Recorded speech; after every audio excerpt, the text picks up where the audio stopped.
இருக்கார் பாருங்க, அவர்கிட்ட கேளுங்க. நீங்கள் நேராக வந்து என்கிட்ட ஃபோன் பண்ணி திட்டலாம், பேசலாம். எவ்வளவு 3 நாட்கள் எல்லா தொலைக்காட்சியில் நான் தான் இருந்தேன்.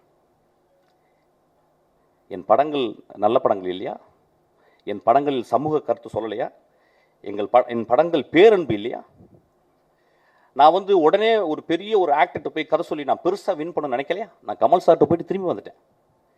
ரஜினி சாருக்கு எனக்கு சொல்ல வாய்ப்பு கிடைச்சிது, நான் சொல்லாமல் வந்துட்டேன். படங்களை நேசிப்பவன் இல்லையா? படங்களையும் மனிதர்களையும் மனித இனங்களையும் பிராணிகளையும் இயற்கையும் நேசிப்பவன் ஐயா நான். எனக்கு நீங்கள் சொல்கிறீங்க வந்து ஆபாசமாக எடுக்கிறேன்னு சொல்லிட்டு. பிசாசு 2ல என் குழந்தை ஆண்ட்ரியா அவர்கிட்ட கதை சொன்னேன். அதில் ஒரு தாய்க்குள்ள பேய்.